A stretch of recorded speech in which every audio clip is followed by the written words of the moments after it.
Après la chute de Jean-Claude Duvalier, l'armée d'Haïti devient le maître du jeu. Le pays se trouve alors à un tournant décisif de son histoire, marqué par une série de coups d'État et de violences. Dans cette instabilité politique, le général Prosper Avril se hisse au sommet du pouvoir. Entre manipulation américaine, tensions internes et ambition personnelle, Prosper Avril incarne le paradoxe d'un pouvoir instable cherchant à maintenir le contrôle dans le chaos. Mais jusqu'où ce général mystérieux, à la fois maître et marionnette de ce théâtre politique, est-il prêt à aller pour se maintenir au sommet?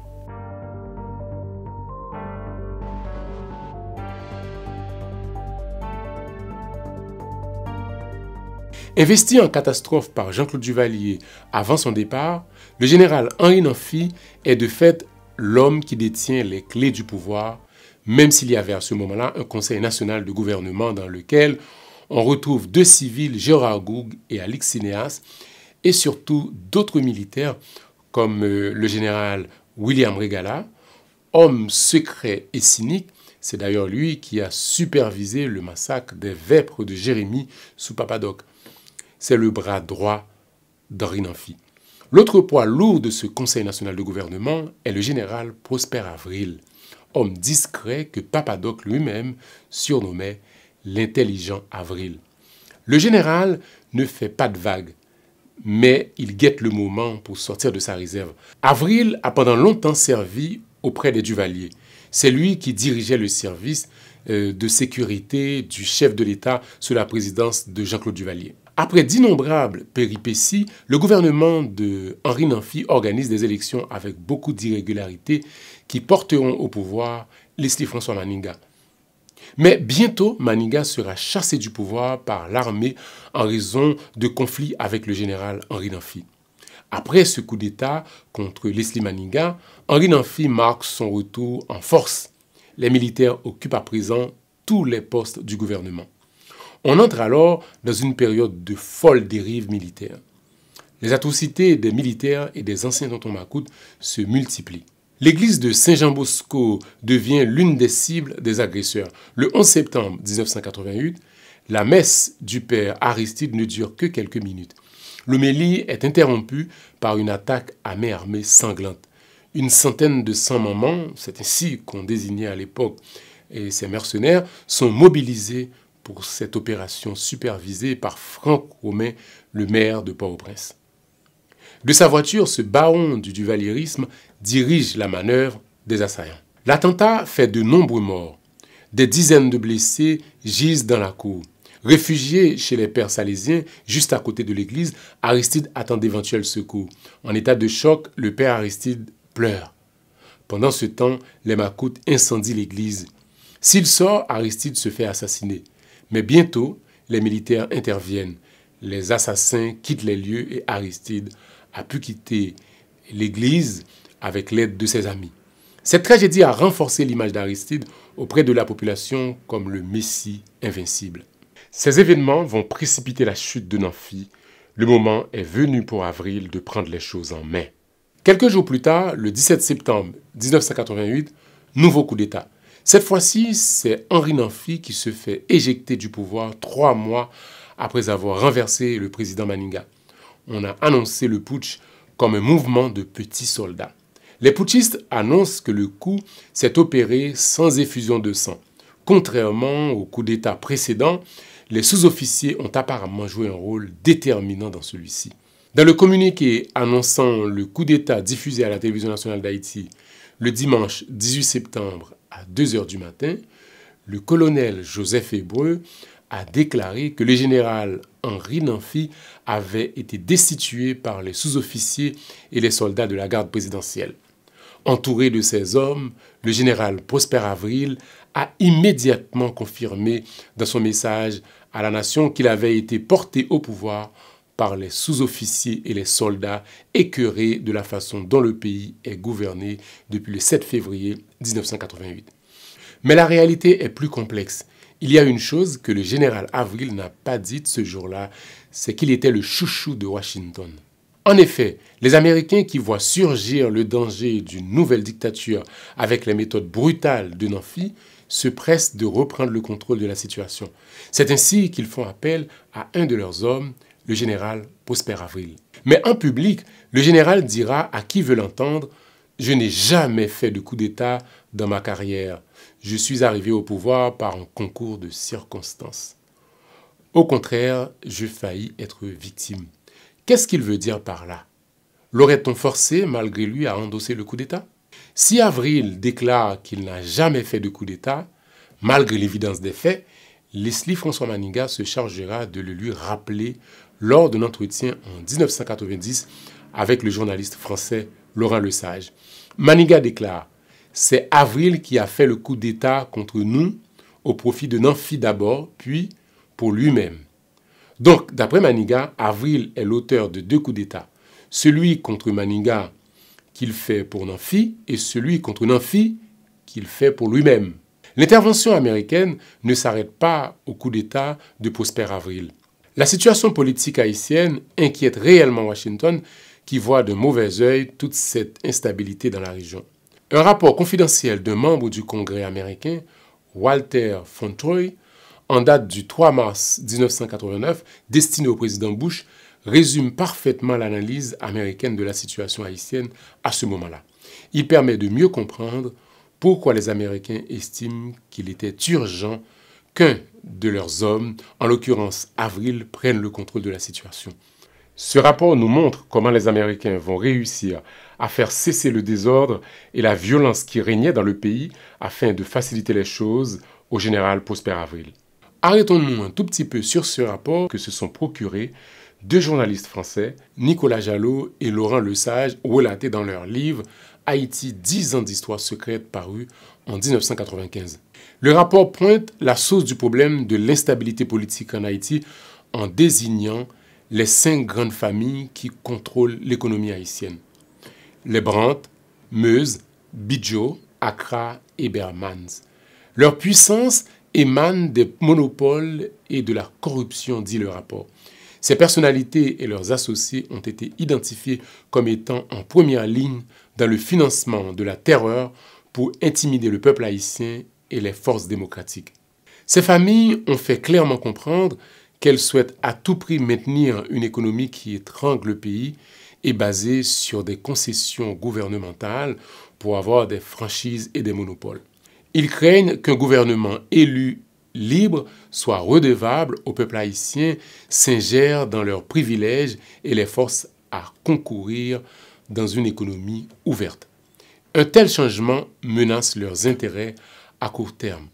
Pour bloquer cette évolution, ils continuent de financer un dispositif de terreur, poursuit le rapport. Pendant le retour triomphal de Nanfi au pouvoir, ces grandes familles s'activent en coulisses pour mettre au pouvoir l'ancien ministre des Affaires étrangères de Jean-Claude Duvalier, Jean-Robert Estimé, afin de conserver le statu quo, qui leur permet de s'enrichir.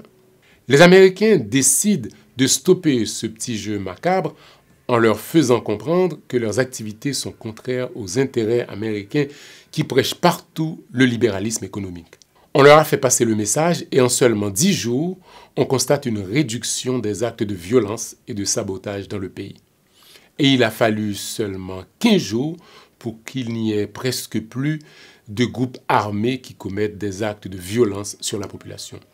Vous voyez, quand on veut, on peut. Si on a fait ça hier, on peut le refaire aujourd'hui. Il suffit que le maître du jeu sonne la fin de la récréation. Bref, fermons la parenthèse. Il faut dire aussi que les Américains disposaient de moyens de pression énormes sur ces familles qui alimentaient l'insécurité dans le pays. On les menaçait de confisquer leurs biens aux États-Unis ou encore d'annuler tous les visas américains des membres de leur famille et leur nom risque d'être mis sur une liste rouge. Et cela a très bien marché. Et comme par magie, le calme revient à Port-au-Prince. Prosper Avril, le nouvel homme fort d'Haïti, parvient à freiner les ardeurs des anciens tontons Macoute. Mais, scénario imprévu pour l'oncle Sam, Avril trouve le fauteuil présidentiel plutôt confortable. L'homme est censé conduire le pays aux élections, mais il ne fait rien pour accélérer le calendrier électoral. Rien ne se dessine vraiment pendant le règne d'Avril, sauf 3 tentatives de coup d'État. Le plus célèbre est celui mené par le commandant de l'unité d'élite des Léopards, le colonel Himmler Rebu. Qu'est-ce qu'il s'est passé?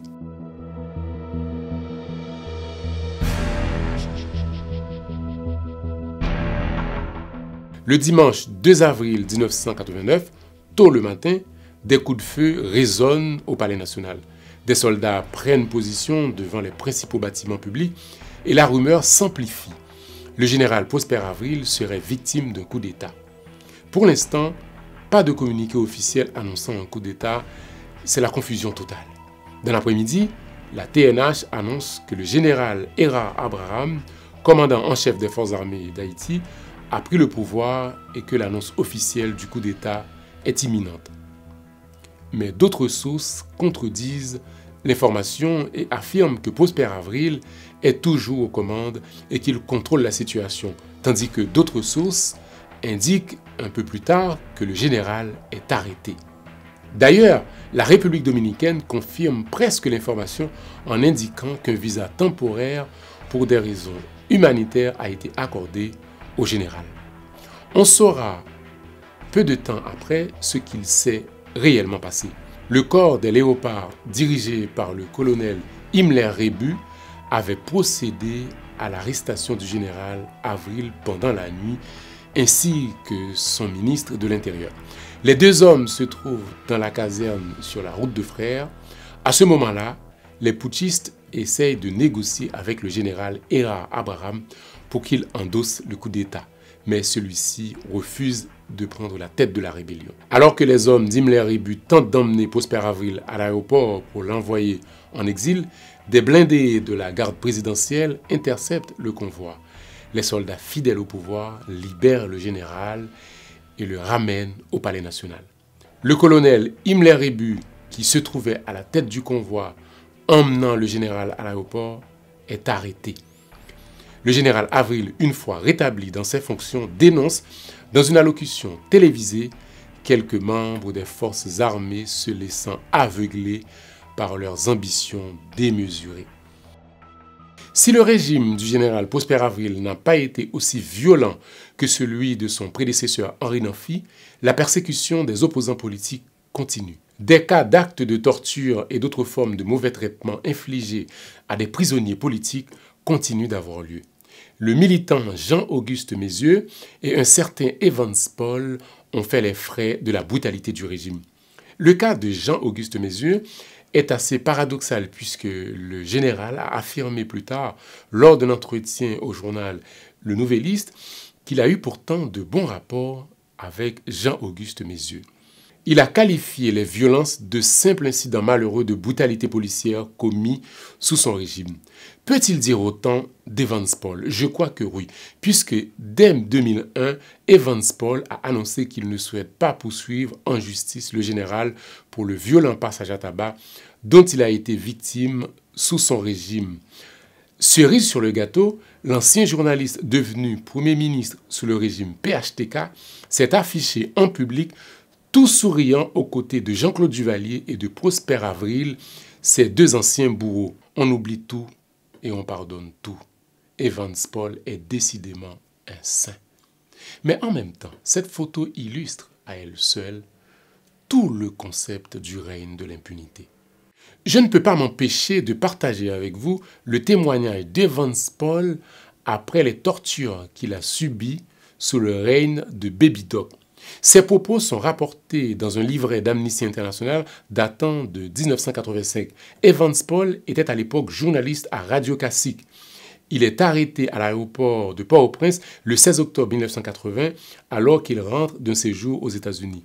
Il a passé 10 jours en prison. Voici son témoignage. « Je fus atteint au visage, je fus giflé. Ils m'enfoncèrent leurs doigts dans les yeux et me frappèrent aux oreilles avec le tranchant de la main. C'est une sorte de raclée démoralisante qui vous fait perdre votre calme. Presque sans interruption, plusieurs autres, avec des bâtons, prirent la relève et me portèrent de rudes coups. Un homme appelé Baron entra dans la pièce et dit « Mais il est bien trop confortable comme ça.